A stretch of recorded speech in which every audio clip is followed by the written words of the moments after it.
Hello, magandang hapon. So for today ay pupunta kami ng Walmart. After ng work namin, dumiretso na kami dahil meron kaming mga gustong bilhin na kailangan namin sa bahay na wala na. Ang plano kong bilhin ay gusto kong bumili ng mga prutas at saka gusto ko rin mamasyal-masyal.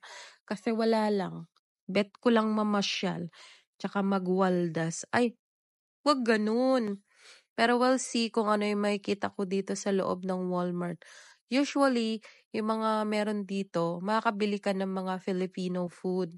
Like, mga gulay, prutas na meron sa atin. Tulad niyan, mga gulay, broccoli, vegetables, celery, mga gulay-gulay. Tapos merong banana, ganyan. Bumili din ako ng isang banana kasi gusto ng anak ko yung banana.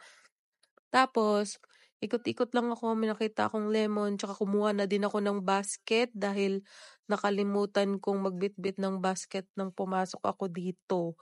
Tapos, ikot-ikot lang din ako.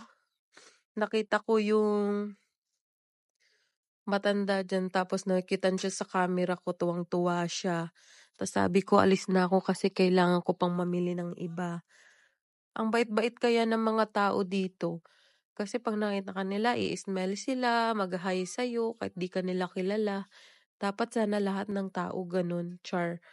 Ako nahihiya ako mag-gano'n, yung ako yung unang papansin, nahihiya ako kaya madalas akong pagkamalan na masungit kasi hindi kasi ako palabati. Nahihiya kasi ako kasi baka nga 'pag nag-smile ako hindi ako smile back, char. Pa-baby yarn.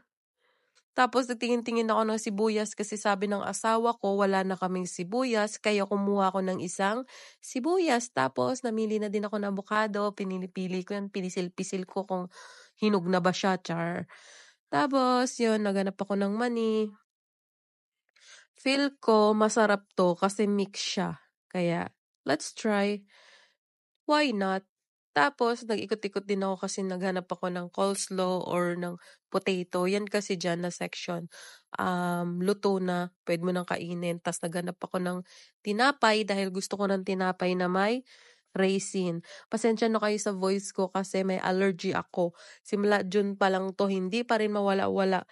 Ang hirap kaya makipag-deal ng ano na 'to, deal or no deal dito sa may ilong ko. Nakakainis kasi pagka winter na lagi akong nagbabahing kaya kailangan ko magpa-check-up para makahingi ng gamot. But anyways, puwede ka namang uminom ng ano, ng pang-inom sa tawag nito, sa allergy. Tapos 'yan, pauwi na din kami diyan.